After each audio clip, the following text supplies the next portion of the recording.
Well, it is an honor to be here at the Compass Conference once again. How many have been to one of my previous sessions before or seen one of my videotapes? Okay, how many never have?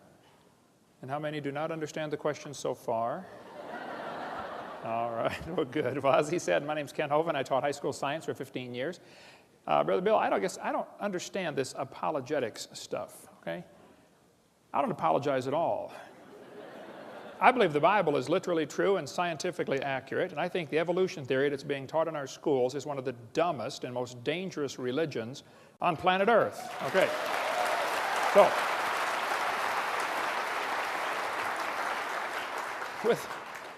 with that said, let's get started. This is not my wife. That's just a picture of her. Last summer was our 31st anniversary, and we sat down and figured out how much money we've spent since we got married. We have spent all of it. And praise God, she's with me here out at the table this week. You get to see my wife. She doesn't get to travel much. She's real involved in music at our church, and so you stop in and see her. We live in Pensacola, Florida. Been there for 16 years, and we have 3 kids, one of each. And I got all my kids married off, and the dog died, so I made it. I'm home free. It's wonderful. And we got 3.5 grandkids. And for those who don't know, grandkids are God's reward for not killing your own kids when you thought about it. Hang in there. It'll be worth it all. Amen. All right. And all 3 of my kids and their spouses work in our ministry and all live right around us. God's given us an amazing staff. We got Creation Science Evangelism and Dinosaur Adventure Land. We have an awesome time down there. A museum, theme park, and science center based on creation instead of evolution. I wish there were thousands of those across the country. So at Bill's request, we're covering today more reasons why evolution is stupid. Now, let me define some terms and some positions. I believe the Bible teaches very clearly, and I believe the scientific evidence points very clearly to this earth being instantly created in 6 days about 6,000 years ago, and a great big flood about 4,400 years ago that completely destroyed the world and dropped everybody's property value to 0. And then Jesus came 2,000 years ago, and so that's the top timeline, and that's the position I take, and I believe that's true and defensible scientifically. The evolution theory says 20 billion years ago there was a big bang where nothing exploded and made everything. And then 4.6 billion years ago the earth cooled down and developed a hard rocky crust, and it rained on the rocks for millions of years and turned them into soup, and the soup came alive about 3 billion years ago. And that first life form found somebody to marry, that's a good trick of course, and something to eat, and slowly evolved into everything we see today. I think the evolution theory is not defensible scientifically. Let's define some more terms here. Stupid. Lacking normal intelligence. Foolish. Silly. A stupid idea. Now, I was taught by my mommy, don't use the word stupid, okay? So when Bill said, preach on why evolution is stupid, I said, that's going to be easy to do, but it's going to be hard because it's been entrained in me since I was a little bitty. You know, you don't use that word. So I don't want to belittle anybody who believes in evolution here today, and I'm sure there are quite a few. That's fine. It's just not a common sense idea. It doesn't make sense. The things about evolution just simply are lacking normal intelligence. And we want to fix that today. Now, I collect science books. I taught science 15 years. I happen to love the subject. Richard Dawkins said, it's absolutely safe to say if you meet someone who claims not to believe in evolution, that person is ignorant, stupid, or insane, or wicked. Folks, there is a battle going on, okay? Whether you realize it or not, whether you understand it or not, there's a war going on in our culture. And there are 2 basic sides. One side says, God made this world, He owns it, He makes the rules. The other side said, nobody makes this world, there are no rules. And it's a real war going on, and I'm right smack in the middle of it and helping to stir it up occasionally. Okay, so let's define some more terms here. The word evolution has at least 6 different meanings. First, we'd have to have cosmic evolution, the origin of time, space, matter, the Big Bang, okay? Secondly, we'd have to have chemical evolution. That's where all of the elements evolve from hydrogen.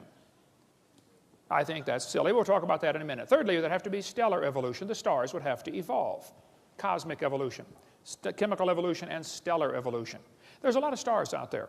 The last estimate, in 2003, the most recent estimate is there are enough stars out there right now that we know about that everybody on planet Earth can own 11 trillion of them to yourself. Those are the ones we know about. We don't know about the ones that we don't know about. Fourthly, there's going to have to be organic evolution. Somewhere, somehow, life has to get started from non-living material. Okay? Fifthly, there'd have to be macroevolution, where an animal changes into a different kind of animal. And lastly, microevolution. I object to the term, but they use it. So I believe in number 6. That happens. I think variations happen within the kinds, but the first 5 are purely religious. I think, quite frankly, they're stupid. Okay? Let's cover them here. Look at each of the first 5. Textbook says, 18 to 20 billion years ago, all the matter in the universe was concentrated into one very dense, very hot region that may have been much smaller than a period on this page. That's stupid. And then there was a big bang where this little tiny dot exploded. That's stupid, okay? They don't tell you where the time came from, where the space came from, where the matter came from, where the energy came from. They just assume all of that is inherent in this little bitty dot, which came from nothing. Who's ever seen a big bang create order? Big bangs don't create order. That's stupid. Big bangs create big messes. The Humanist Manifesto says humanists regard the universe as self-existing and not created. Well, the second law of thermodynamics tells us everything is falling apart. If you leave something alone for a while, it's going to rot, rust, die, break down, or fall apart. Nothing gets better by itself. So to say that the universe is self-existing is stupid, okay? It violates the second law of thermodynamics. Evolutionists say, well, yeah, you can add energy, though, and overcome the second law. And they say the Earth is an open system. It receives energy from the sun. I understand. But the universe is a closed system, by definition. Secondly, adding energy is destructive. There has to be something to utilize the energy. Adding energy is going to make it worse, okay? The Japanese added all kinds of energy to Pearl Harbor one day. They didn't organize nothing for us. A couple of years later, we returned the favor and added energy to a few of their cities, didn't we? Yeah. Adding energy is destructive. So the sun's energy is going to destroy the roof on your house. It'll destroy your entire house. The sun's energy will destroy the roof on your car. It'll destroy the paint job on your car. Adding energy is not the solution. You have to have intelligently directed and harnessed energy. So to say that you can overcome the second law by adding energy is stupid. It's just not that simple. Evolutionists assume that if you give enough time, things get better. That's silly, okay? You give things time, they get worse. Here's Sue at 20. Here she is at 90, okay? They don't get better. Textbook says nothing really means nothing. That's stupid. Not only matter and energy would disappear, but also space and time. However, physicists theorize that from the state of nothingness, the universe began in a gigantic explosion. Yes, boys and girls, you see, one day, nothing exploded. And here we are. There's no kind way to say it, okay? That's stupid. That's lacking normal intelligence, all right? Here's Discover magazine a couple years ago. Where did everything come from? Boys and girls, the universe burst into something from absolutely nothing. Zero, nada.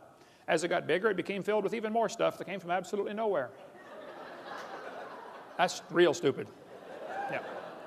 The observable universe could have evolved from an infinitesimal region, this guy said. It's then tempting to go one step further and speculate that the entire universe evolved from literally nothing. It all came from a dot. That's stupid. I'm sorry, it just is, okay?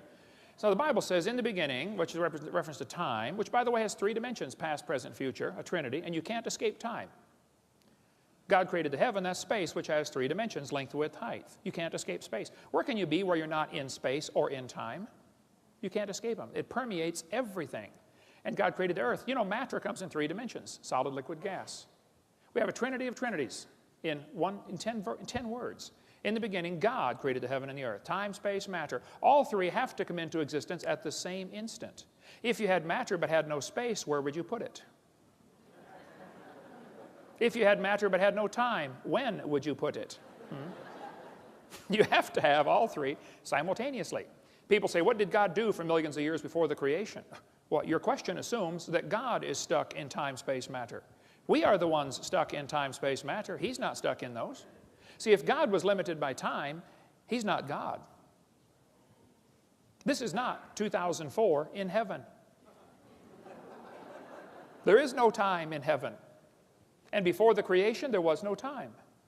So once upon a time, there was a time when there was no time. Think about that one. Anyway. So when the textbook says nothing really means nothing, that's stupid, okay? It's just not common sense. None of these things can create themselves. Time, space, and matter cannot create themselves. They have to have an outside force, like an all-wise, all-powerful, almighty, infinite God. to create those things. Then the textbook says this little tiny dot was spinning. It spun faster and faster. Yes, boys and girls, and one day it exploded. Big bang.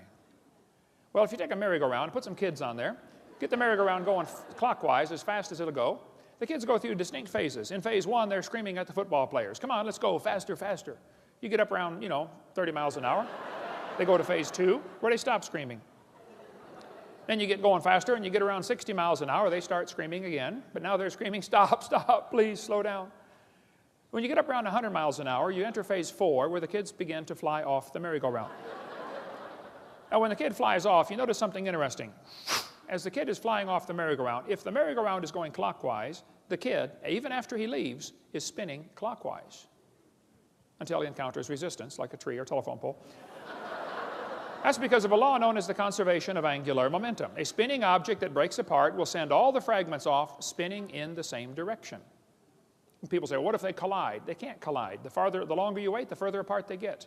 It's like spokes on a wheel. They're getting farther apart. If a hand grenade explodes, can the fragments ever hit each other out in the field someplace?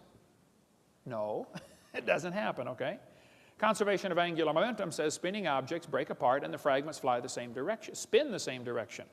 So when they tell you that it all came from a spinning dot, it's silly. It violates common sense laws. 2 planets, Venus and Uranus, are spinning backwards. 8 of the 91 known moons are spinning backwards. 3 planets have moons going both directions at the same time. Some whole galaxies are spinning backwards. CNN, goofy galaxy spins wrong direction. The Big Bang Theory is stupid, okay? In the beginning, God created the heaven and the earth. So when they tell you it spun faster and faster and one day it exploded, that's simply stupid, okay? That's not the way it happened. So we have cosmic evolution, which I think is silly. Then we have, the textbook says, as the earth formed, the surface was hot and there were large pools of bubbling lava. Was the earth ever a hot molten mass like the textbook says? The Bible says the Spirit of God moved on the face of the waters. The Bible says God created it cold, not hot. See, everything about the evolution theory is backwards to the Bible. Don't try to compromise those two, okay? It's like trying to ride 2 horses going different directions, same time, okay? Robert Gentry's got a great book on the radio polonium halos. Gentry's a brilliant man. I think he's spoken at the conference, hasn't he? I've spoken with him at a couple conferences. I don't know if it was stealing the mind or not, but brilliant man, lives near Knoxville, Tennessee. He's done lots of study on the granites around the world. The granites all contain these radiopolonium halos, which have an extremely short half-life, proving they were never a hot molten mass. But these radiopolonium halos tell us absolutely positively the Earth was never a hot molten mass. And if you melt granite and let it cool back down, it doesn't form into granite again. Nobody knows for sure how granite was made. So when the textbook says the Earth was a hot molten mass, I'm sorry, that's stupid. It's not true. It's lacking normal intelligence. It didn't happen that way. Secondly, we'd have to have chemical evolution. All the elements forming from hydrogen. They think it all came from a big bang. Atoms of hydrogen in the proto-sun were fused together to form helium. Okay, I'll agree that can happen. But it's stupid to think that's going to form all the elements. They say, well, yeah, you can fuse and get, hydrogen fuses to helium. I agree. And you can't fuse past iron, though. It won't go past iron. How do you telling me you got uranium from hydrogen? I'd like to see that, please. It's lacking normal intelligence. It just doesn't happen. Chemically, it's not possible. Thirdly, there'd have to be what's called stellar evolution. The stars would have to evolve. The Bible says God made the stars. Plain and simple, that's just what it says. Textbook says 18 to 20 billion years ago was the Big Bang, which caused the formation of galaxies. Well, we got a real serious problem here. Big Bang Theory says nothing got together and exploded while it was spinning and formed all these galaxies. Well, problems are a multitude for this theory, okay? Some think the Big Bang Theory made nice, neat, orderly galaxies. That's stupid, okay? These galaxies are really incredibly designed. Even at the galaxy level, there's design in the universe, all the way down to the molecular level. We see a star blow up about every 30 years. A star explodes. It's called a nova or a supernova. If the universe is billions of years old, why are there less than 300 supernova rings ever discovered? That's only a few thousand years worth. I mean, if a star is blowing up every 30 years, there ought to be millions of these supernova rings if the universe were millions of years old.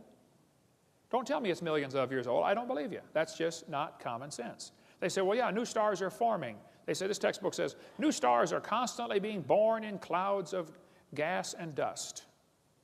First of all, that's not ever observed, okay? silent embarrassment of modern astrophysics is we do not know how even a single one of these stars managed to form. You can't get dust and squeeze it together and make a star. There are common sense laws that overcome that, like Boyle's gas law. You try to squeeze the gas together, the pressure builds up and it drives it back apart. Nobody ever sees gases form into solids by their own internal gravitational force. So if stars evolve, star births should at least equal star deaths. And we're seeing one die every 30 years, and we're never seeing one form. One guy said, oh, we're seeing a star form right now in Crab Nebula. I said, no, you're not. He said, yeah, we are. I said, no, you're seeing a spot getting brighter. You see a spot, and it's getting brighter, and you're assuming a star is forming. Well, duh, it could be a dust cloud is clearing in front of it. It could be another Big Bang going off, a supernova going off out there. All you're seeing is a spot getting brighter. You're assuming it's making a new star. Nobody's ever seen a new star form. Some people think if we lose stars every 30 years and never replace them, this will eventually lead to having 70 sextillion stars. Yeah, you keep spending money, pretty soon you'll be rich. That's stupid, okay? It just is stupid, okay? Some of these planets are cooling off. They're constantly losing their heat, okay? And the textbooks is telling us they're millions of years old, billions of years old.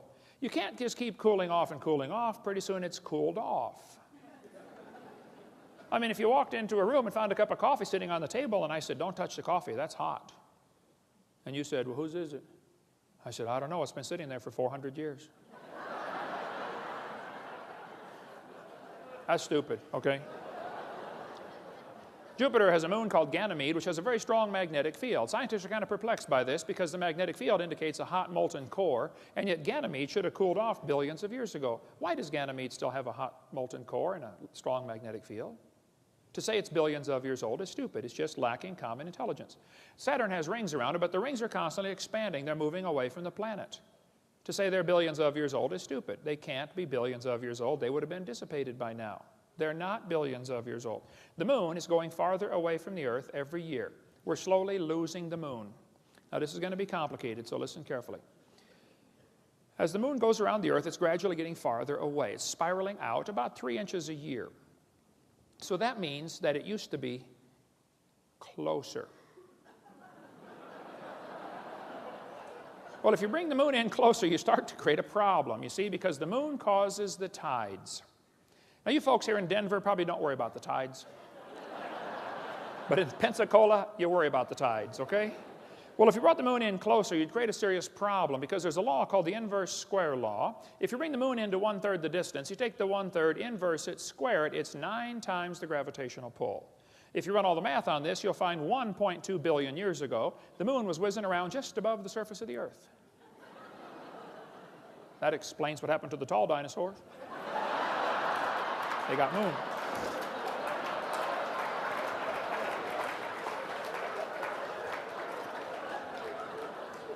So, to teach us the moon is billions of years old while it's constantly moving away and nobody knows of any factors that would reverse that situation, that's just stupid, okay? It can't be true. Organic evolution is the 4th stage. That's where life gets started from non-living material. The Bible says God created the living creatures. And there are folks who simply don't want God telling them what to do, bottom line. God, leave me alone, stay out of my life. Okay. So they got to figure out a way how life got here without involving a supernatural intelligence creating it. The Bible says God created it. This textbook says the history of life on earth began approximately 3.5 billion years ago. How this occurred and has been and will continue to be a topic for inquiry. Let me give you the Hovind translation. It's okay to inquire how life evolved. It is not okay to inquire whether it evolved. That's stupid. Is this education or indoctrination? Hey kids, we know life evolved. Now you got to try to figure out how it happened. How about if we even question, did it evolve? Oh no, you can't question that. You cannot question that. We know it evolved. Now just figure out how it happened. That's not education. That's indoctrination. Urey and Miller in the 1950s wanted to know how the Earth and solar system had come to be. At the bottom it says, he never proved how life originated. He did add evidence to the theory that life could have started by itself. Life started by itself. That's stupid, okay? Life cannot start by itself. This textbook says, swirling in the waters of the oceans is a bubbling broth of complex chemicals. Progress from a complex chemical soup to a living organism is very slow. That's stupid. Can you believe they cut down a tree to print that book? Where's Al Gore when you need him? Yeah. Here we have 4 major magazines and news media, Scientific American, CNN, New Scientist. They're all saying life sprang from clay. Yes, a piece of clay created life. Well, that's stupid. Now, I think God could take clay and create life, okay? But the clay can't create life from itself. Major difference here, okay? Textbook says, students are taught that life evolved from non-living materials, like this one. Many important events occurred during the Archean era, the most important of which was the evolution of life. Progress from complex molecules to even the simplest living organism was a very long process. Yes, boys and girls, you see, long ago and far away. They hide it in antiquity. Well, if you just imagine, you go back far enough, it happened. Oh, yeah, I must have. This one says, between 4 and 3.8 billion years ago, living cells emerged. There's no record of the event. That's stupid, okay? The first self-replicating systems must have emerged in this organic soup. Yep, we all came from soup. Now that's stupid. I'm sorry, it just lacks common sense. Ernst Haeckel said, he knew that spontaneous generation must be true, not because it had been proven in the laboratory, but because otherwise it would be necessary to believe in a creator. Ah, now we're getting to the truth. Well, I'm sorry, Ernst. That's a stupid way to look at life, okay? Have scientists really produced life in the laboratory? Well, they want you to think they have. What they did, they took a series of glass tubes and beakers and flasks and hooked them all together and made 4 gases go through there: methane, ammonia, water vapor, and hydrogen. Notice, there's no oxygen. They didn't want oxygen in there. They excluded oxygen. They said, well, maybe the early Earth had what's called a reducing atmosphere, no oxygen present. Well, then they said, at the bottom of the flask, it collected stuff that was rich in amino acids. That's stupid. It was not rich in amino acids by a long shot. What they did, they took 4 gases, excluding oxygen. Major problem, because they had to leave oxygen out, because if anything tried to get together, it would oxidize. You know, you cut a banana open, lay it on the table, it turns brown, it oxidizes. You don't paint your car, it rusts, it oxidizes.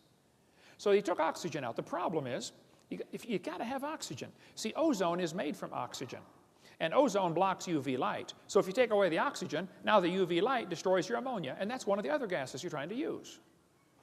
So you cannot get life to evolve without oxygen. And you cannot get life to evolve with oxygen. And the Earth has always had oxygen. All the experiments are showing that there's no proof of this reducing atmosphere. There's far more oxygen in the past than anybody ever imagined. We find in general no evidence that the Earth had an oxygen-free atmosphere. That's what all the scientific experiments have shown. So life cannot evolve with oxygen. Life cannot evolve without oxygen. And yet they're teaching us life evolved from non-living matter. I'm sorry, that's just stupid. It had to be designed, created by a really smart designer. This textbook says there was 0% oxygen on the Earth, but the rocks absorbed it. That's stupid. They filtered out the product in this experiment. Miller and Urey in their experiments had the stuff going through this series of tubes, and when it got to the bottom, they drained it off because they didn't want it to go through the electric spark chamber again because the spark would tear it apart. They said it's like 100,000 times more likely to destroy it than it was to create it. So they had to protect the goo that they created at the bottom. That's not realistic for nature. I mean, if they're saying life evolved in some warm little pond from lightning strikes, that's just not common sense. Because the lightning strike's 100,000 times more likely to tear it apart than it is to put it together. Go check out your little pond after lightning strikes. See how many frogs are surviving. Yeah. What he actually made was 85% tar, 13% carboxylic acid. Now, both of those are toxic to life. He made 2% amino acids, and only 2 of the amino acids were made. There are 20 different amino acids. It's like making 2 letters of the alphabet accidentally by dropping toothpicks and saying, wow, look at this. Nobody writes books. Here's how they're formed. Duh. These amino acids bond with tar and acid much more quickly than with each other. Amino acids are like letters of the alphabet. They're building blocks to make words, and you got to have words to make paragraphs and paragraphs to make books. What he actually made in the experiment was the equivalent of a couple of letters. 2 of the letters. And half of them were backwards. Now you really got a problem. Because the smallest proteins have 70 to 100 of these amino acids in precise order, and they're all left-handed.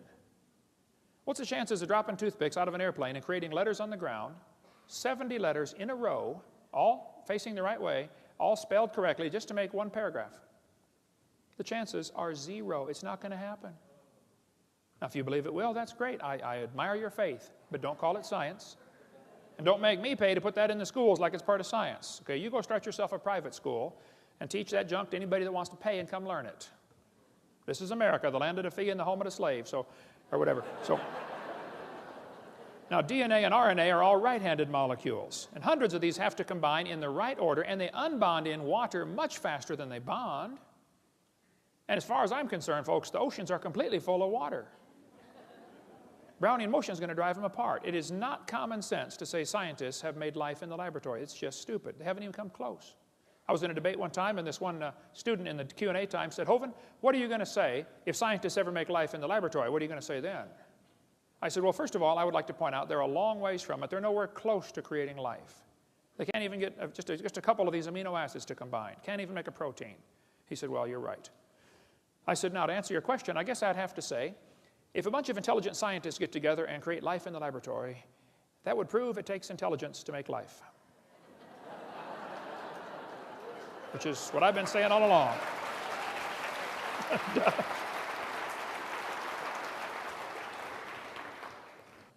Life came from rocks. That's just stupid. It's not common sense, okay? Macroevolution tells us that it can change from one kind of animal into another. Textbook says, yes, boys and girls, bacteria slowly evolved to humans. This one says, all the animals have a common ancestor, early reptile. That's just stupid, okay? Nobody's ever seen a dog produce a non-dog, all right? Even Mary Leakey said those trees of life with their branches of our ancestors is a lot of nonsense. Stephen Gould at Harvard University said, the evolutionary trees that adorn our textbooks are not the evidence of fossils. We don't have any proof of these trees at all. They make it up. They say the mammals and the birds and the crocodiles have a common ancestor. Everything inside that circle is just pure religious speculation. They're guessing. Nobody's ever seen a dog produce a non-dog. You may get a big dog or a little dog, but you get a dog every time. This Irish textbook calls it divergent evolution. Oh, come on, look at it. You got 5 dogs coming from a wolf. Don't give it a fancy name. It's still a dog, okay? That's not evolution. That's stupid to say that's evolution. It's a variety of dog. This Mexican textbook says the horse and the zebra have a common ancestor. I agree. And it looked like a horse. 4-wheel drive, genuine leather upholstery. I mean, all the standard equipment, okay? There's a lot of kinds of cows in the world, probably 15 different major varieties of cows, and they might have had a common ancestor. A cow. There's a magazine where you can order chickens. Okay, boys and girls, let's order some chickens. Do you want to get cinnamon queens, red rocks, white rocks, cherry eggers, brown leghorns, golden comets? But then the magazine says, jungle fowl are the original bird from which all varieties and strains of domesticated chickens are derived. Did you know all the chickens had a common ancestor? It was a chicken. Some say, well, that's evolution. No, I'm sorry, that's stupid, okay? It's a variety of chicken, right? There are 8 kinds of bears in the world, and they might have had a common ancestor, a bear. So to take these observations we see, like dogs and wolves having a common ancestor, and saying that is conclusion that we all have a common ancestor, I'm sorry, that's just stupid. It lacks common intelligence, right? Textbook says the horse evolved from a 4-toed horse. What they don't tell you about this is the first one had 18 pairs of ribs. It's a meat-eating animal still alive today in East Africa and Turkey, okay? It's about smaller than a fox. It's not a horse. It's not even related, okay? The next one had 15 pairs of ribs. The next one has 19. They just picked these animals and arranged them in order, okay? The horse evolution series is stupid. It's never observed today. There's a huge variety of horses today. We got big horses and little horses right now. And the horse evolution series was proven wrong in 1950.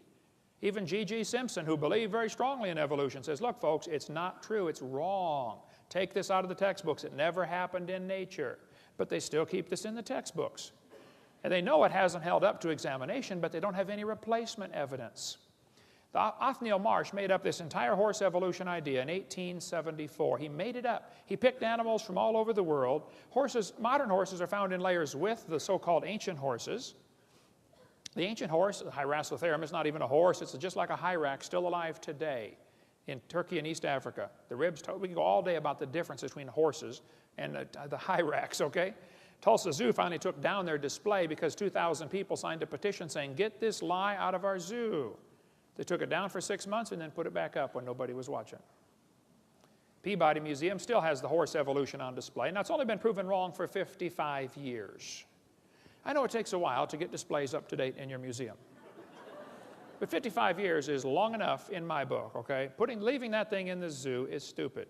Or in a university, it's not true. I was in a debate one time, and this one professor, I was going through lies in the textbooks. I said, get that out of the textbooks, it's not true. He said, well, fine. He said, well, what are you going to replace all this stuff with?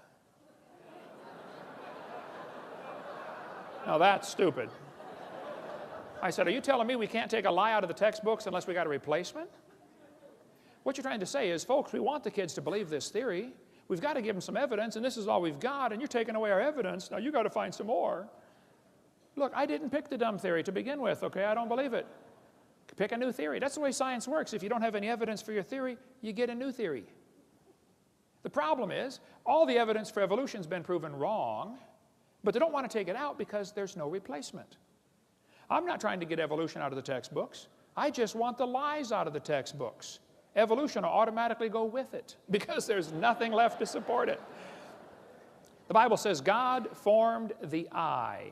Eyeballs are unbelievably complex. Charles Darwin said, to suppose that the eye could have been formed by natural selection, absurd.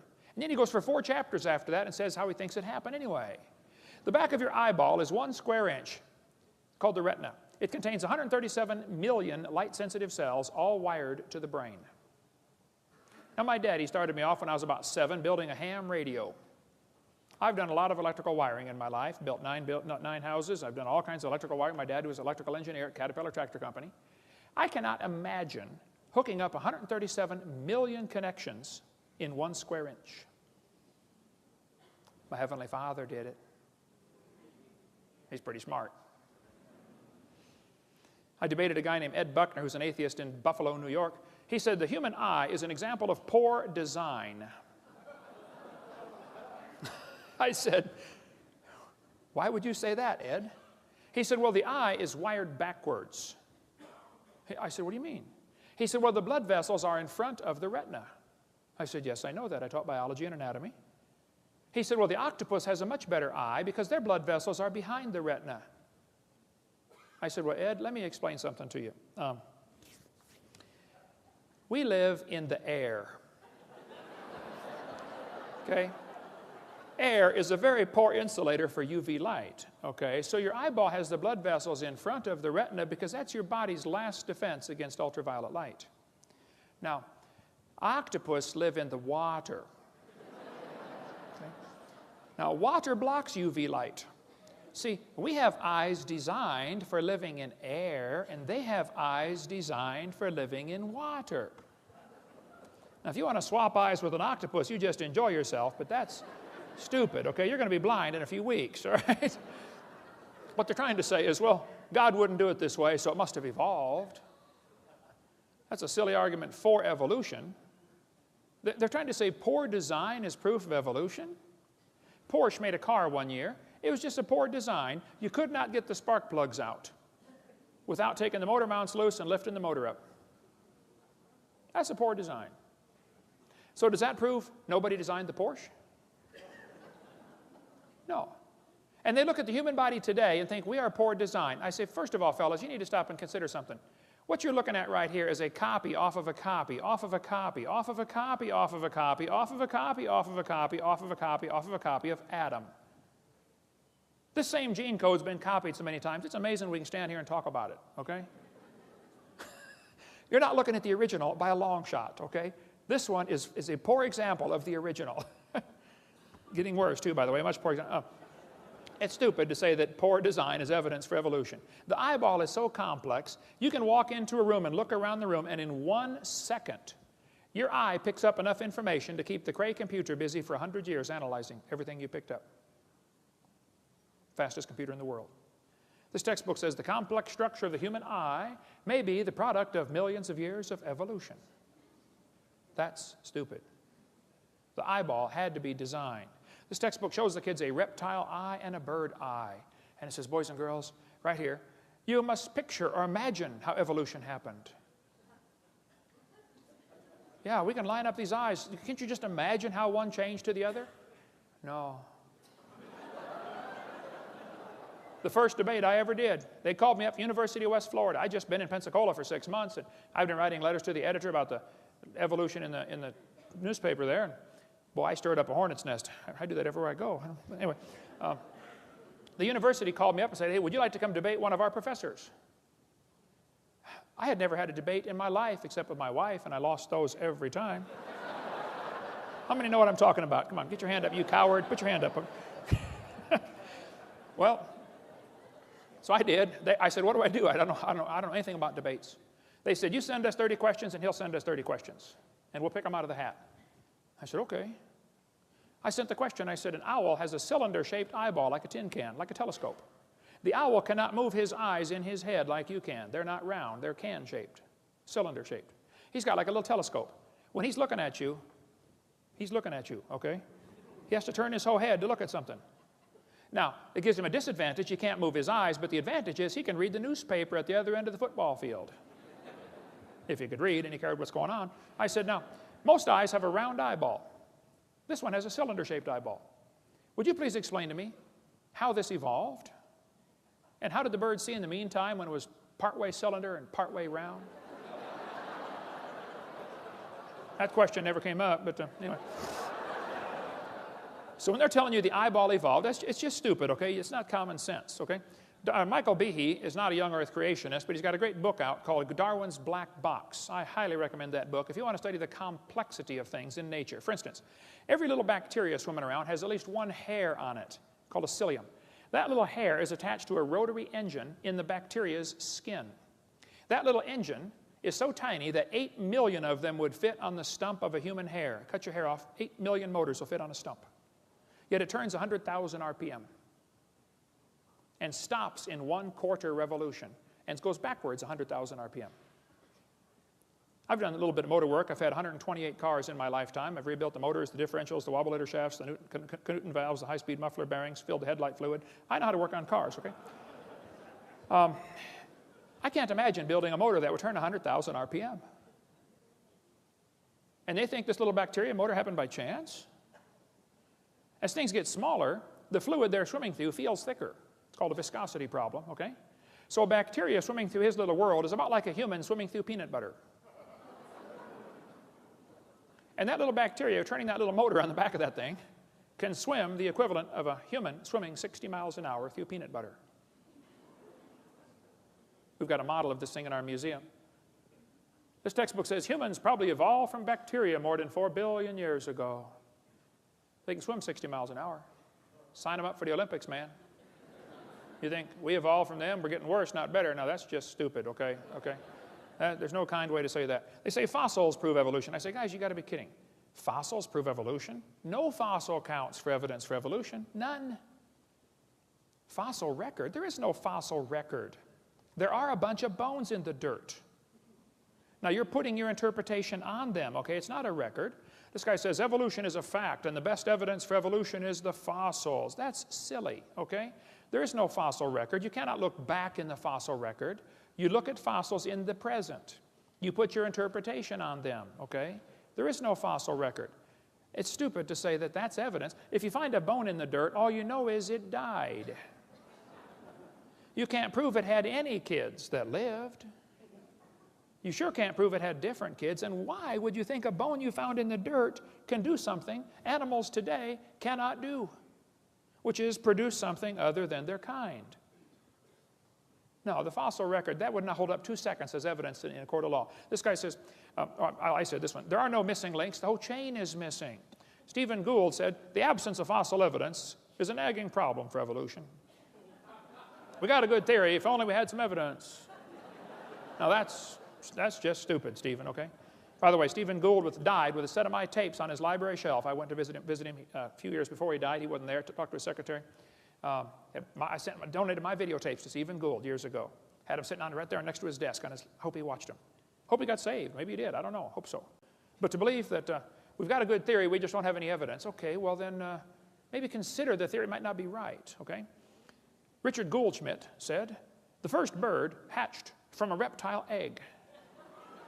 That's real stupid, okay? Then they say smaller is simpler. Well, that's silly, okay? Smaller is more complex. This textbook says all the many forms of life on Earth today are descended from a common ancestor found in a population of primitive unicellular organisms. Excuse me?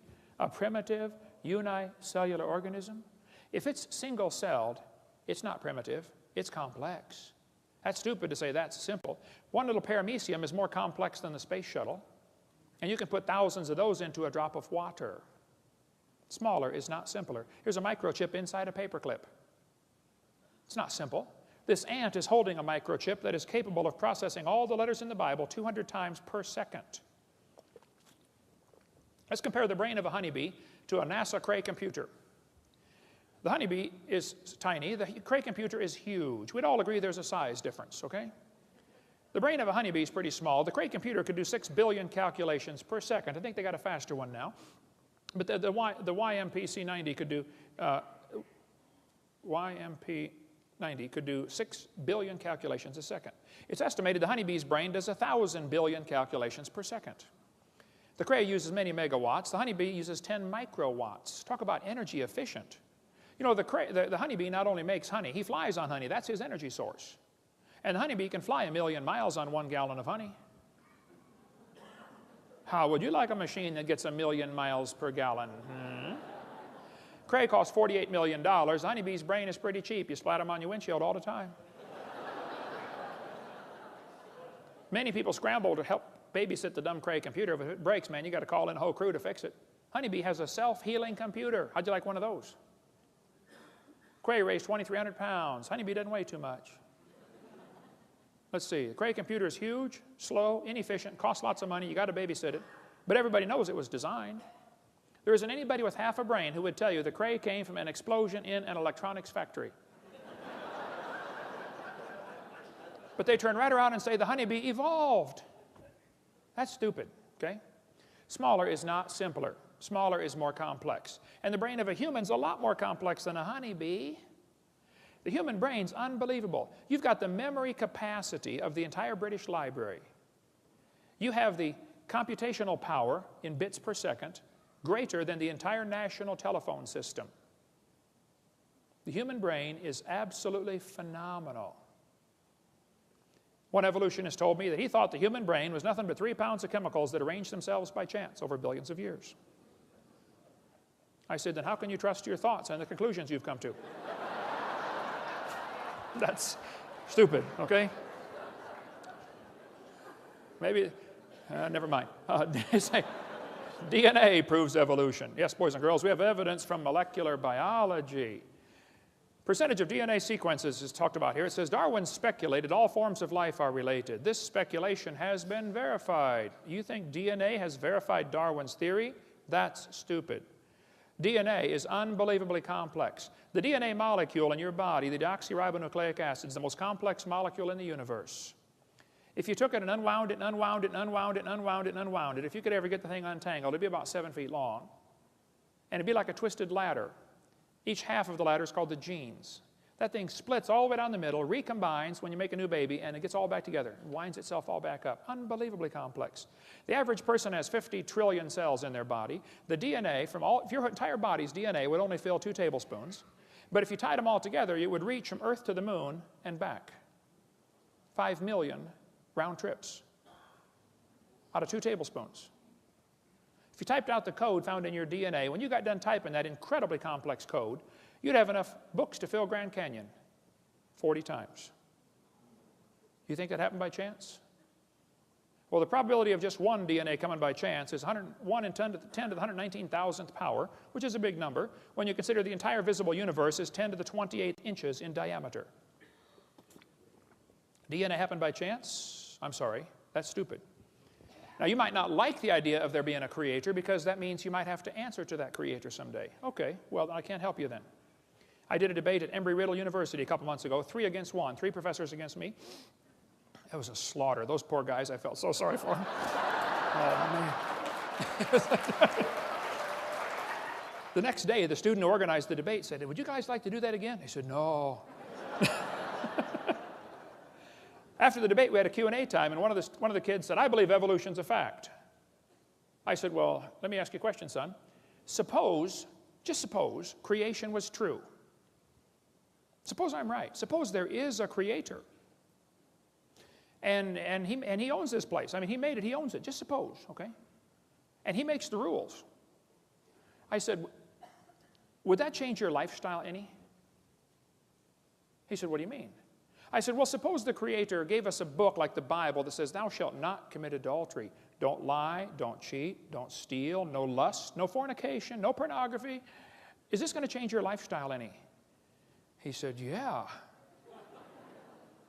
I said, well, then tell me, have you accepted the evolution theory because you really have some evidence, or because you like the freedom from God? He said, well, I've accepted it because I'm horny. I said, thank you, son. You may sit down. Folks, there is no scientific reason to reject the Bible. There is no scientific reason to accept the evolution theory. None. Now, you might have a reason to accept the evolution theory because of your lifestyle. Well, then I can't help you, okay? But let me tell you, God created the heaven and the earth. God's going to come back and be the judge of this world one of these days. And if you haven't trusted Jesus Christ, His Son, to forgive you of your sins, you're in serious trouble. You're going to stand before God in trouble. You say, well, I'm a pretty good person. Oh, yeah? You ever lied? How many have ever told a lie? Put your hand up. You're doing another one. Okay. Bible says, 10 Commandments, thou shalt not steal. How many ever stole something? Come on, you already told me you're a liar. Put your hand up, okay?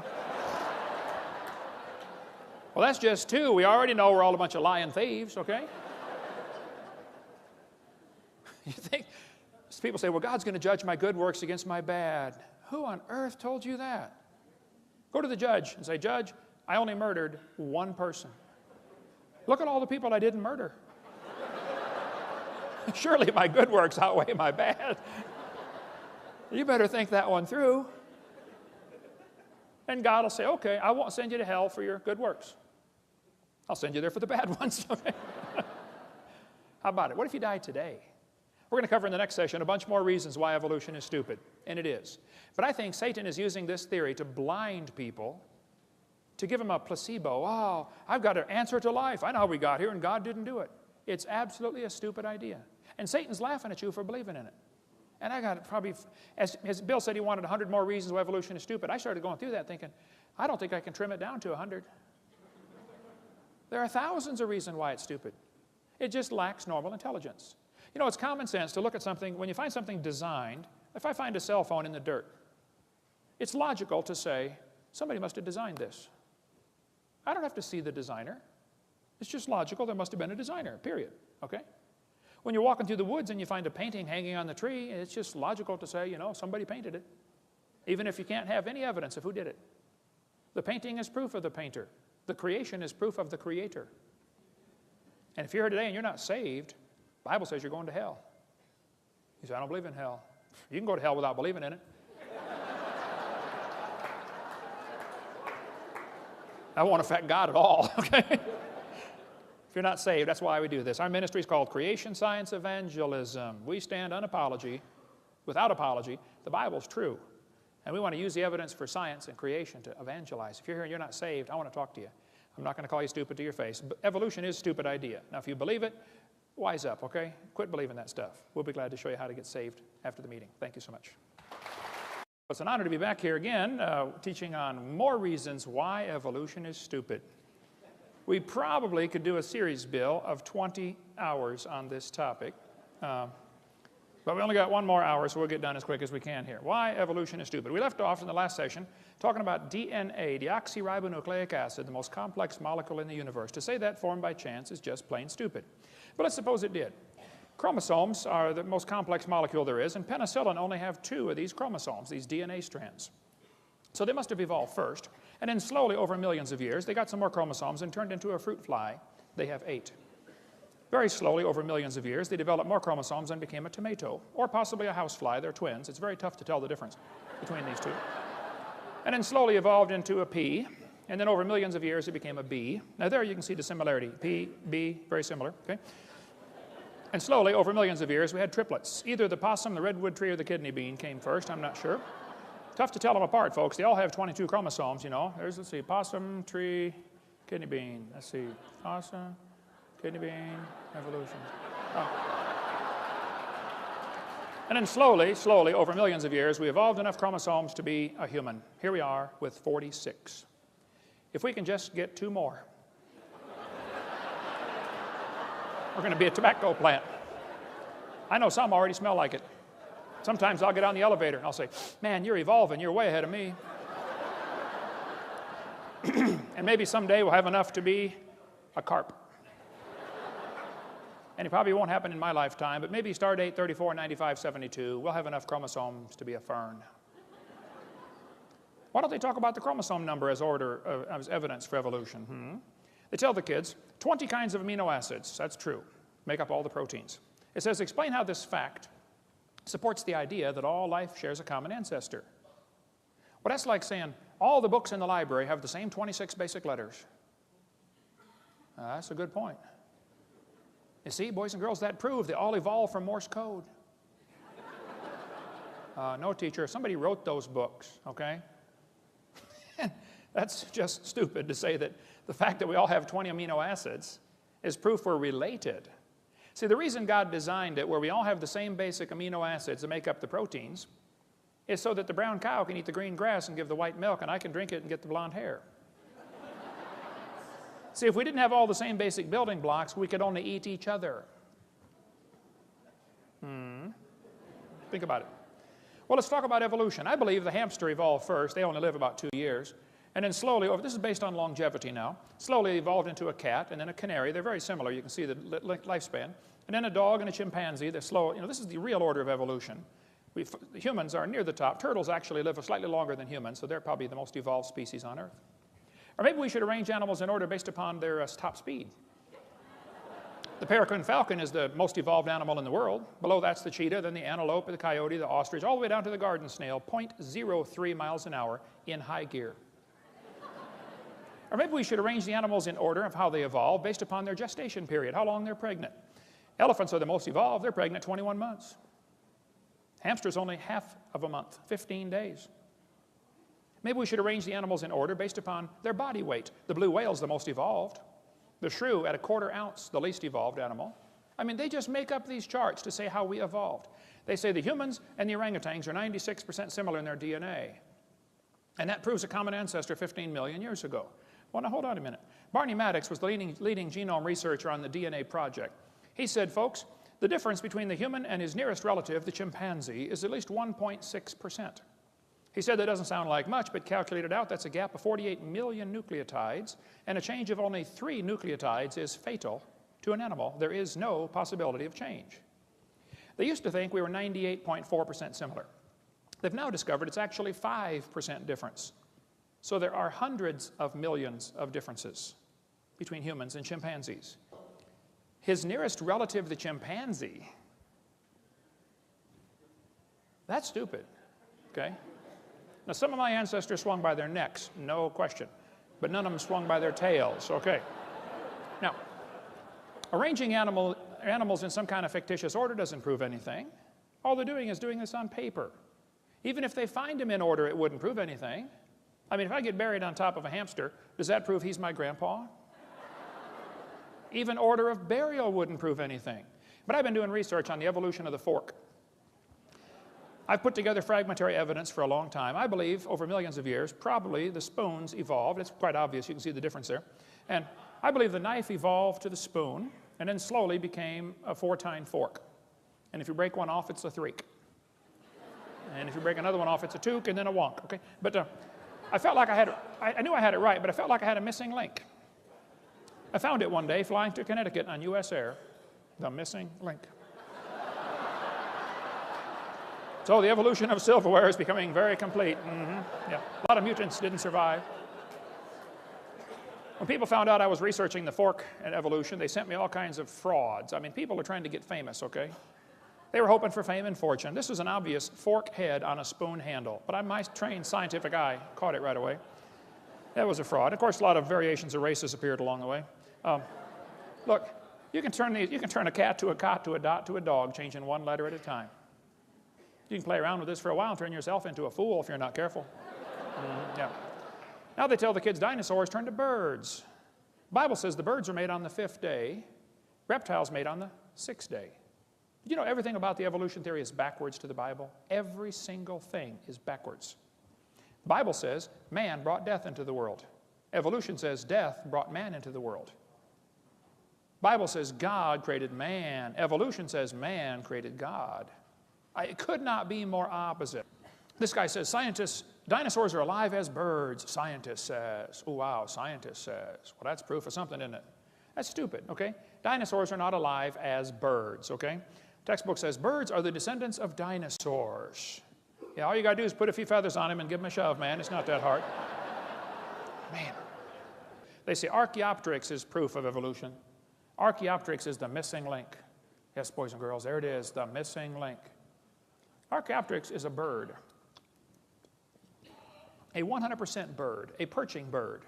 Now, textbook says bird feathers evolved from scales that protected the dinosaurs. You think feathers evolved from scales? That's stupid, okay? Feathers are incredibly complex. Scales are folds in the skin. They attach to the skin differently. They develop from different genes on the chromosome. They're both made out of keratin, and that's where the similarity stops. Feathers did not evolve from scales. There's no similarity at all. I like to show this to evolutionists. This is, as far as I know, the world's largest rock group. And I'll say, now guys, do you think there's any chance that George Washington's face could have appeared on the rock, just by chance? Do you think the wind could have done that with abrasion or exfoliation or thermal expansion of the rock or erosion? I mean, what caused his face to appear on the rock? They'll say, well, that was designed by a guy named Borglum, and he built it. I say, right. Now I'll say, guys, do you think that George Washington himself, the real person, happened by chance? They'll say, oh, yeah. I said, wait a minute. You don't think his face could appear on a rock by chance, but you do think his entire complex anatomy with 50 trillion cells and probably 20 redundant interlocking systems happened by chance. Are you dumb in any other area? Had to be designed, man. They tell the kids in the textbooks, plants adapted to their environment. Yes, gills are an adaptation to living in water. Oh. Why don't they use the word designed? And by the way, how did the fish live before they adapted the gills? Oh, well, you see, for millions of years, they all died. None of them lived. Oh. That's stupid, okay? Gills are not an adaptation to living in water. They're designed for living in water. But they don't want to use the word design because then some kid's going to say, who's the designer? They don't want to deal with that question. They somehow think all you got to do is get the molecules together and add energy and you can make life. Oh, let's try that. Let's put a frog in a blender and turn it on. In a matter of seconds, you will have frog nog. You will have all of the molecules required to make a frog in one place. Right? Now you can put it on puree, you can nuke it, microwave it, zap it, hook jumper cables to it. I don't care what you do to it. How long? You can add all the energy you want. How long will it take to reassemble the frog? It's not going to happen, okay? Putting molecules together and adding energy does not create life. That's stupid, okay? It has to be designed. They say homology proves evolution. I don't think so. Yes, boys and girls, one of the evidence is homologous structures. They'll say, you've got 2 bones in your wrist, the radius and the ulna. Yeah, look at this. The dolphin has 2 bones in his flipper. Wow. It says right here in the textbook, these homologous structures provide evidence that these animals evolved from a common ancestor. They do this in all the textbooks all over the country, all over the world, actually. Yes, boys and girls, this is comparative anatomy. Comparative anatomy provides further evidence of evolution. The commonalities suggest that these and other vertebrate animals are all related. They probably evolved from a common ancestor. That's stupid. They probably have a common designer. The same guy designed them all. Not a common ancestor. Then they say we've got evidence from development. Yes, boys and girls, the human embryo, as it grows in the mother, has gill slits, they say. Darwin considered this the best evidence in favor of his theory, made up by a guy named Ernst Haeckel, who called it the biogenetic law. Their phrase back then was ontogeny recapitulates phylogeny. In other words, the baby developing in the mother goes through the stages of evolution: fish, amphibian, reptile, mammal, farm, F-A-R-M. Well, the idea that sick mind Freud relied on was the idea that ontogeny recapitulates phylogeny. What? This textbook says, the presence of fish-like structures in embryos of different species shows these animals evolved from fish and share the basic pattern of fish development. It's as if the embryo retains a memory of its origins and copies them during its development. This is stupid. They say the baby has gills like a fish. Humans do not have gills like a fish, okay? Those little folds of skin develop into bones in the ear and glands in the throat. They never have anything to do with breathing, okay? I've seen folks that have 5 or 6 chins and they cannot breathe through any of them but the top one. Those are not gill slits. Ernst Haeckel made up that whole stupid idea in 1869. Anyway, we can skip all this. We won't have time. But you know, you can't get a high score on the SAT or ACT or college entrance exam. All of the major tests in college, to enter college, you have to answer with evolutionary answers, or you score lower. Huh, interesting. I got all the 2004 tests and looked at them. They're teaching this all over the place, that the embryo has gills. It's stupid. It was proven wrong in 1875. Get it out of the books. It's not true. This textbook says the humans have an appendix that is vestigial. You don't need it anymore. That's stupid. You need your appendix. It's part of your immune system, okay? If your appendix is taken out, you're going to have a serious problem. Now, sometimes you have to take it out. I understand, okay? It beats dying. But the appendix is required to activate killer B cells in your immune system, just like the thyroid activates killer T cells. If you take your appendix out, you got a much better chance of getting quite a few diseases. It's not vestigial. Just because you can live without it, so what? You can live without both your legs and both your arms and both your eyes and both your ears also. Doesn't prove you don't need it. This textbook says the whale has a vestigial pelvis. Yes, boys and girls, the whales have a vestigial pelvis and leg bone that serve no purpose. Just imagine whales walking around. It's true. Well, these are the bones they're talking about right there. Just imagine the whale walking around. Almost all whales have these. You know, I have tried to imagine them walking around, and I can't.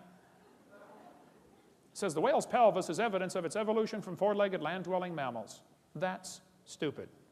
Those little bones are anchor points that special muscles attach to that allow the whales to reproduce. Without those special muscles and those special bones, you don't get any more baby whales.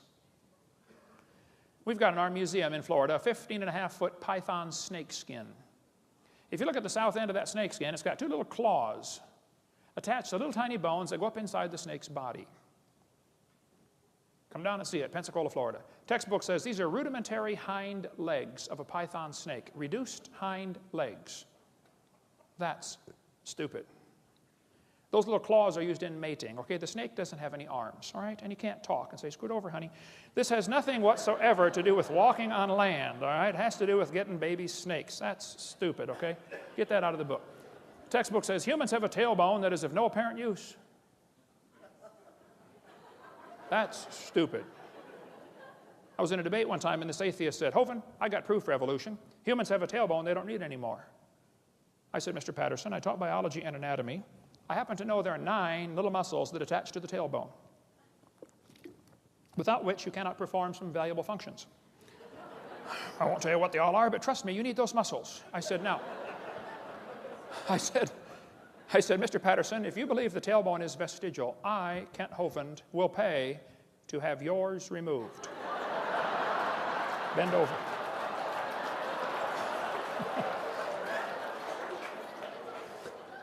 He did not volunteer. Textbook says the coccyx is a small bone at the end of the human vertebral column. It has no present function and is thought to be the remainder of bones that once occupied the long tail of a tree-living ancestor. This is what your kids are being taught in school, folks. Look, I hate to say this, but the problem in the textbooks is not fixable in the short term. Get your kids out. The ship is going down. Get them out.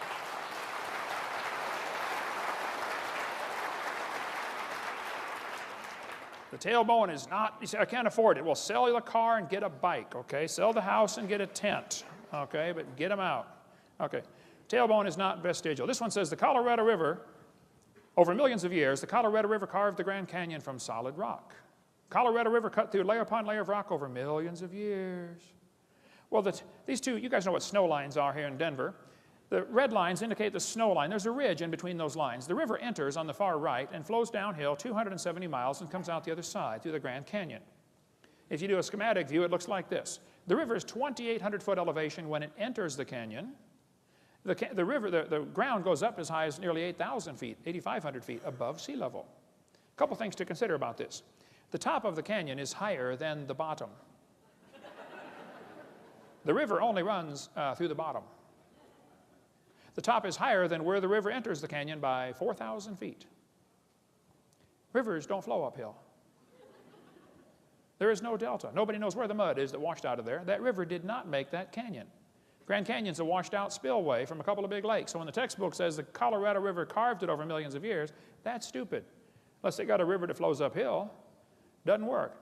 Textbook says, boys and girls, the layers of rock are different ages. This one's 70 million years old. They say the layers of rock are different ages. Now hold on a minute. All over the world, petrified trees are found standing up connecting these rock layers. If you get petrified trees standing up connecting a bunch of rock layers, I don't think it's logical to say the layers are different ages. How long does a dead tree stand up around here in Denver before it falls over? 4 or 5 years? No, these layers are not different ages. It's just not possible. That's stupid. Okay, the layers all formed during the flood in the days of Noah. All over the world are bent rock layers. It's pretty hard to bend rock like that. They say the layers are different ages, and yet they're all bent with no fracture marks in the layers. I mean, if one layer was deposited on top of another one, the bottom was going to be hard eventually before the other one. And here we are seeing these twisted, bent rock layers all over the place, and they're trying to tell us the layers are different ages. Well, maybe by a few weeks or months or minutes during a flood. But to say the layers are different ages when there are no internal fracture marks is just plain stupid. They're not different layers. They all formed in the flood in the days of Noah. They got bent while they were soft. This guy says the rocks date the fossils, but the fossils date the rocks more accurately. That's stupid. They teach us that the fossils are sorted by how they evolved. Clams are found at the bottom because clams evolved first, and birds are found at the top because birds evolved last. Well, moving water sorts things automatically by all sorts of factors, okay? Actually, maybe fossils are sorted based upon their habitat. It could be the clams are found at the bottom because they're already at the bottom when the flood starts. That's where they live. Maybe they're sorted based upon intelligence. As far as anybody can figure out, clams aren't too bright. Maybe they're sorted based upon mobility. Did you know clams can't run very fast? Maybe they're sorted based upon body density. Maybe it's a combination of all those. Don't tell me they're sorted by evolutionary process. That's stupid. They look at erosion marks like a Bryce Canyon and say, oh yeah, it took millions of years. See all that erosion? Wow, millions of years of erosion. Oh, wait a minute. That's a pile of dirt in my backyard.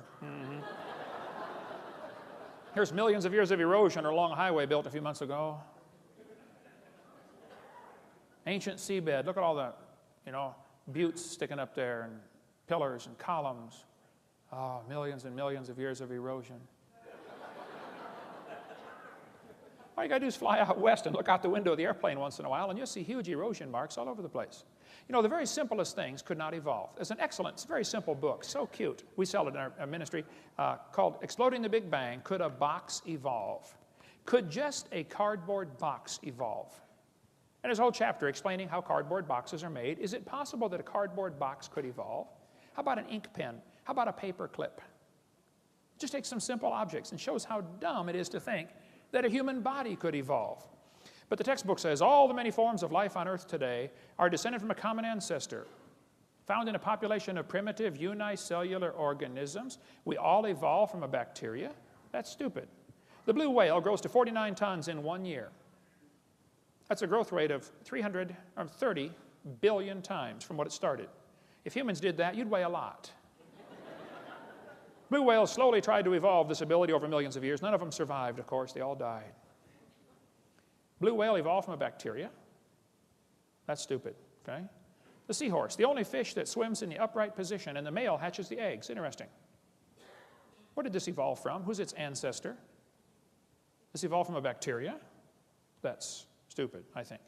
Sperm whale can dive 10,000 feet, stay there for 2 hours underwater.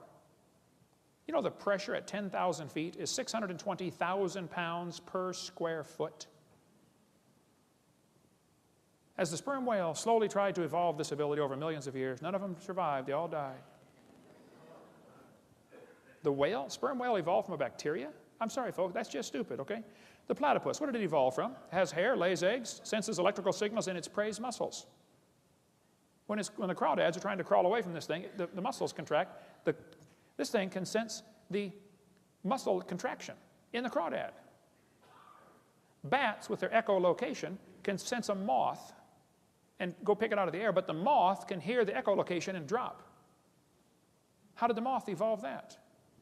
How did the bat evolve the echolocation? The platypus evolved from bacteria? It's just stupid, okay? Bottlenose whale can dive 3,000 feet down in 2 minutes. Try that. Watch what happens to your eardrums. A human attempting this would have multiple medical problems and die almost instantly. This evolved from a bacteria? I'm sorry, that's stupid. Rhinoceros beetle can carry 850 times its own weight. That's like me carrying 17,000 pounds. What did this evolve from? Who's its ancestor? You think it evolved from a bacteria? I'm sorry, I think that's stupid. You can believe that if you want, but don't call it science, okay? The giraffe has a 2-foot heart that pumps blood up 10 feet. Then when it bends down to get a drink, it's got a special blood cushion to absorb the shock of all this pressure being pushed down to its brain. The giraffe is getting a drink. He hears a lion roar. He throws his head up in the air 17 feet and runs off. Go from 0 to 17 feet in about a quarter second, and you try to run off and see what happens. You take about 3 steps and fall over. Did it evolve from a bacteria? I don't think so. The woodpecker has a tongue that goes in the back of his head, goes all the way around, anchors in his left nostril. No other bird has a tongue anything close to the woodpecker's tongue. What did it evolve from? Who's its ancestor? It has shock absorbers around its brain to absorb the shock. The woodpecker can peck the tree, back its head out, open its eyes, focus on the tree, close its eyes, and peck again. If it had its eyes open when it pecked, its eyeballs would pop out. It can open its eyes, focus, close them, and peck, like, what, 40 times a second? Where did it evolve from? From a bacteria. I think that's stupid, okay? The beaver, amazing animal, has its teeth that the outside is hard, the inside of the teeth are soft. Every time they chew, they wear off the inside of the teeth, which means the outside is always sharp. Self-sharpening teeth. Pretty slick. It's an engineer of amazing ability. The beaver can cut down a tree limb and swim across a river. Here he is carrying something with a heavy drag. He's swimming. He's compensating to know that he ends up in the right spot without being carried downstream by the extra drag of this branch. Yeah, for millions of years, they all got washed downstream and died. None of them survived, yeah. Came from bacteria. I just think that's stupid, okay? The golden plover goes to Alaska, lays its eggs, puts on 70 grams of fat, raises the babies for a few weeks, and then it takes off and flies 88 hours nonstop to Hawaii. It burns 1 gram of fat per hour. It's only got 70 grams. It needs 88 grams to make it. So they fly in V formation, and they're always switching who's the leader. The leader takes the brunt of the airflow. All the rest of them save enough energy that they land in Hawaii using only 70 grams of fat.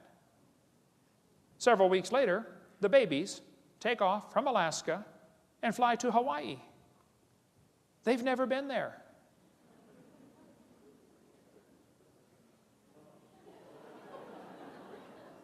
What did it evolve from? How did it make it? Evolved from a bacteria. I think that's stupid, okay? I think it was designed. Dragonfly is the most amazing insect on the planet, I think. They have the best eyes of any insect. They have up to 30,000 eye lenses. They can see almost all directions. They can fly frontwards and backwards. They can fly 20 miles an hour. They spend a year to a year and a half, 2 years as a larva. Then they develop into adults. Just study the dragonfly. It'll blow your mind. Evolved from bacteria, I think that's stupid, okay? Then they talk about carbon dating as proof for evolution. Well, when they first invented it in 1949, the lower leg of a mammoth dated 15,000 years old, but the skin was 21,000. It's not working, okay?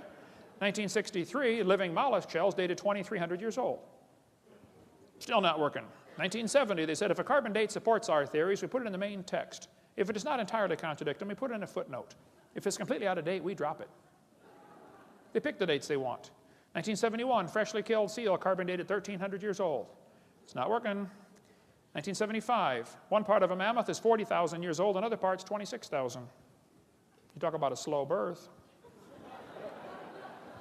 And we could spend all day on carbon dating. Living snails carbon date 27,000 years old. It just doesn't work, okay? You can go all through history, it doesn't work. This guy says, in the last 2 years, an absolute date was obtained for the Gandong beds. It has the interesting value of 300,000 years, plus or minus 300,000 years. That's stupid, okay? Not only is the theory stupid, it's dangerous. Charlie Darwin said, at some future period, not very distant as measured by centuries, the civilized races of man will almost certainly exterminate and replace the savage races throughout the world. If evolution is true, has one type of man evolved farther than the rest? Henry Fairfield Osborn said the standard average intelligence of the average adult Negro is similar to the 11-year-old youth of the species Homo sapien. Do you mean Negroes are not Homo sapien, Henry? That's stupid, okay? Thomas Huxley said, no rational man cognizant of the facts believes the average Negro is the equal, still less the superior of the white man. That's stupid. The Mormons teach that the Negroes don't have, they used to teach anyway, that they could not be saved. They were cursed with the curse of Cain. That's stupid. Ernst Haeckel said the mental life of savages rises little above the higher animals, especially the apes, with which they are genealogically connected. Their intelligence moves within the narrowest bounds, and one can no more or no less speak of their reason than that of the more intelligent animals. These lower races, such as the Vedas or Australian Negroes, are psychologically nearer to the mammals, apes or dogs, than to civilized Europeans. We must, therefore, assign a totally different value to their lives. That's stupid and dangerous. But if you've seen the movie Quigley Down Under, where they called Quigley down to come shoot the Aborigines, that's exactly what was happening. They were killing Aborigines. They thought the Australian Negroes were inferior. These two folks went down there to collect skulls from museums. Article right here says, the New South Wales missionary was a horrified witness to the slaughter by mounted police of a group of dozens of Aboriginal men, women, children. 45 heads were boiled down, the best 10 skulls packed off for overseas. They killed them to get their heads for museums to show evolution. 1904, World's Fair was held in St. Louis. 2,000 primitive people were put on display to show evolution, how that the pygmies slowly evolved to the modern white man. Oda Benga was taken away from his wife and 2 kids and put in a cage with chimpanzees. He was a pygmy from Africa. He went insane and killed himself. Theodore Roosevelt thought the Indians were an inferior species because he thought they hadn't evolved as far. You won't understand what happened to the Indians until you realize what happened with the evolution theory teaching this stuff, that some of the races are more important than others. Roosevelt said, I wish the wrong people could be prevented entirely from breeding. He thought the Indians, the immigrants from Europe, Scotland, Ireland, or the Orient were a threat to American society because they were inferior. How many of you have ancestors from one of those places? See, you're inferior. Yeah. 1871, Congress scrapped all treaties with the Indians because they thought, they're just animals, that they hadn't evolved as far. You ought to read about the Trail of Tears. Of course, evolution came out way before 1859 with Darwin's book. Darwin just made it popular. It's stupid to teach that Indians or anybody else is inferior. Comrade Stalin went to a Christian school as a kid. He read Darwin's book and became an atheist. Darwin's book changed his life forever. Comrade Stalin killed between 60 and 100 million of his own people.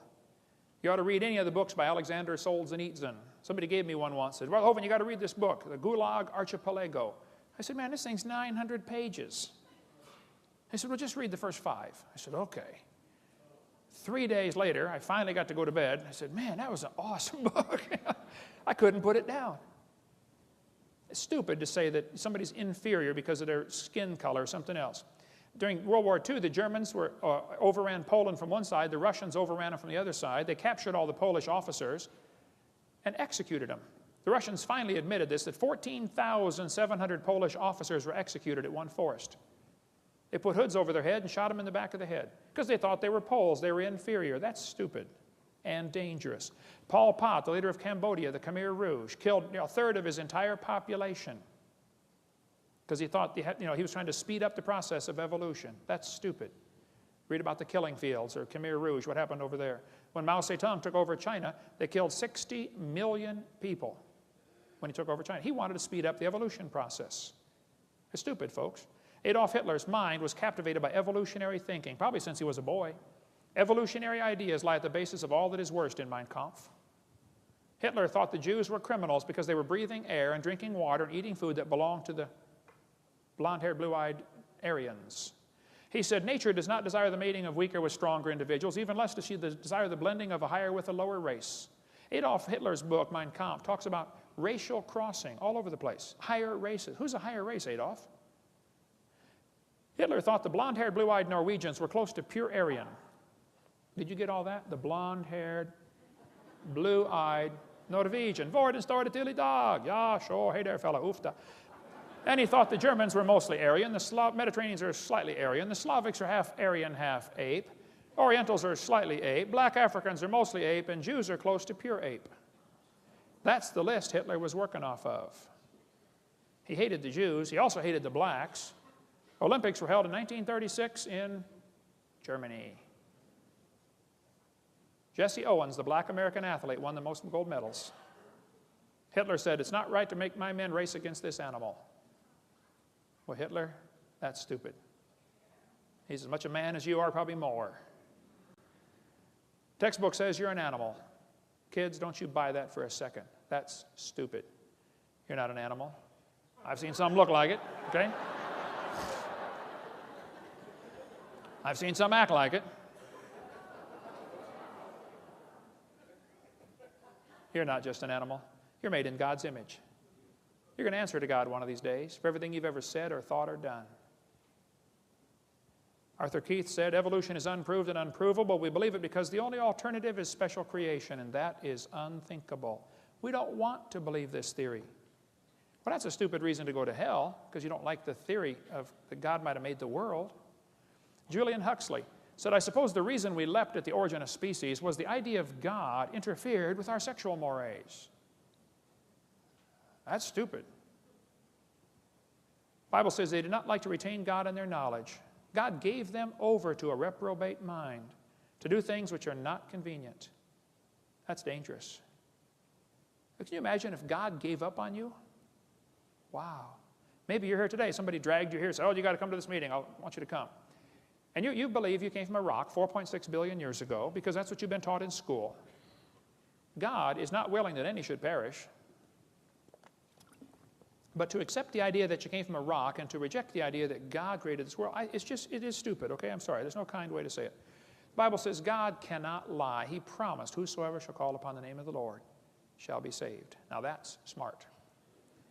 That's the deal of the century, the deal of a lifetime. God says, here, I'll take all your sins, throw them as far as east is from the west, and I'll give you my righteousness on your account. On account of you don't have any. That's what I did 36 years ago. I said, Lord, I'm a sinner. He said, you can say that again. I said, Lord, I deserve to go to hell. He said, you can say that again too. I said, but Lord, I want you to save me. I want you to forgive me based on what Jesus did. Wow, he did. He'll do the same for you. Let's summarize here. God made this world. He owns it. He makes the rules, and we're guilty of breaking his rules. He told us pretty clearly, don't lie. We've all lied. Don't steal. We've stolen. You can read the whole list and find out we're guilty. We're going to have to be punished or find a substitute. And that's where Jesus comes in. 36 years ago, I asked the Lord to come in my heart and save me. What if he died today? Where would you go? If you're not sure you're saved, you ought to think about it. You're going to be dead for a long time. I mean, a really, really long time. And if you're not sure you're going to heaven, I think it's stupid to get out on that highway. Have you seen the way they drive here in Colorado? Man, you have got some rednecks moved out west here, folks. I'm telling you what. I'm going to die someday. I'm going to try to make it the last thing I do, but it's going to happen. It's going to happen to you too. All you get's that little bitty dash between two dates. My recommendation would be you take your little dash and say, Lord, you can have it. You can do something with it. What are you doing with your little dash? The guy who's third in the nation in racing motorcycles got saved in my seminar. He came to next year when I was preaching up there in Connecticut. He said, hey, Brother Hovind, I'm so excited. It's great living for the Lord. He said, let me take you to breakfast tomorrow. I said, that'd be great. He said, I'll bring one of my bikes. You can test drive it. I said, okay. I've got a Honda 250.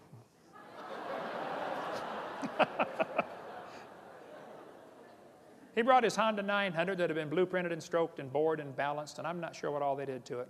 But it was not your normal Honda 900. He said, try it out, Brother Hovind. I said, okay. I took it off in first gear. Boom! Just about broke my neck. I hit second gear. Boom! I was just about to drop it into third when I glanced down and realized I am going 90 miles an hour in second gear. It has 6 gears.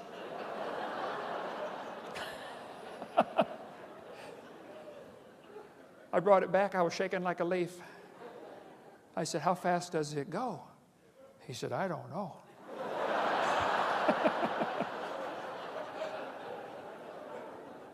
But guess what he wants? A faster bike. Hey, the people that have 80 pairs of shoes in their closet, do you know what they want? More shoes. People that have a big house, guess what they want? A bigger house. People that shoot the 10-point buck, guess what they want? They want to shoot a 12-point. People that have $1 million in the bank, guess what they want? More. It takes us a whole lifetime to figure out things here aren't going to satisfy. They just aren't. I'll tell you one thing I found that satisfies. Give your little dash to Jesus. Say, do something with this. You can have it. One little boy came to Jesus one day and said, Jesus, you look like you're hungry. You've been out here preaching all day. You can have my sack lunch. I ain't got much. I only got five biscuits and 2 fish sticks. Jesus said, well, son, I can have the whole thing. He said, yeah. He said, well, son, sit down right there. Watch this. Jesus fed 5,000 men plus women plus children out of that one little boy's lunch, including that little boy. That's pretty cool. He could have kept his lunch and fed himself, but he decided to give it away. And he still fed himself and 20,000 more people. Plus brought home 12 baskets full of fragments. You just can't beat a deal like that. Now, you can save your little life and use it for yourself if you want. That's your prerogative. I don't care what you do. You can work hard, make a bunch of money, and die rich. Okay. You're going to die either way. Or you can give your little dash to Jesus. Say, Lord, would you do something with this? Some of you need to start a ministry. I'll tell you what, Denver needs a creation museum.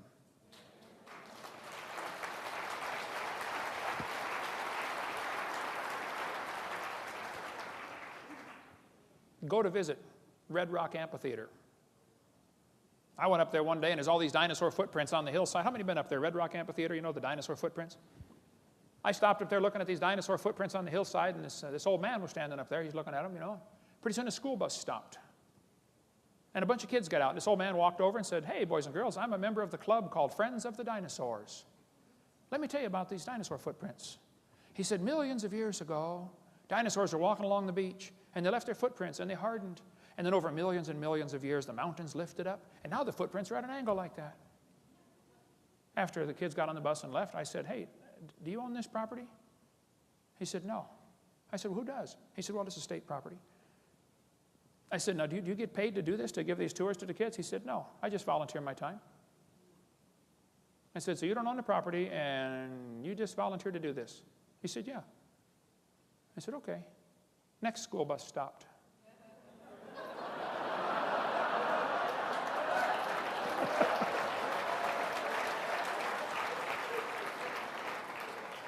I was a little younger and could run a little faster. And I got there first.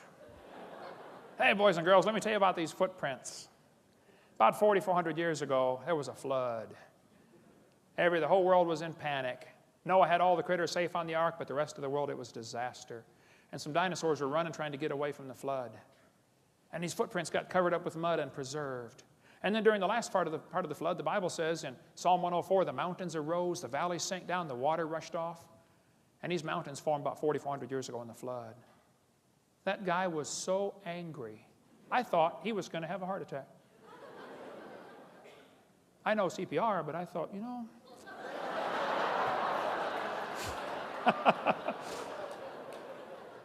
If you're a Christian, what on earth are you doing, for heaven's sake? Everybody ought to find something to do. People say, Hovind, did God call you to start a ministry on creation? I don't know. I never got a letter or a phone call. It just needs to be done. Now, kids, you go to sleep. You won't understand this. Kids, you may go to sleep. Parents, you'll understand. You know, mom can wash the clothes, dry them, fold them, and set them by the bedroom door. The kid comes in and doesn't even see them. How many know what I'm talking about? Now, come on. Didn't you see those clothes? Uh-uh. I think God's up in heaven looking down at some of his kids, maybe some in this room. Can't you find something to do for my kingdom? You know, witness to somebody. Give them a gospel tract. You say, oh, I don't want to drive them off. What are you going to drive them off to? Hell number 2? Find something to do. If we can help any way we can, that's what we're here for. Thank you so much. Dismissed.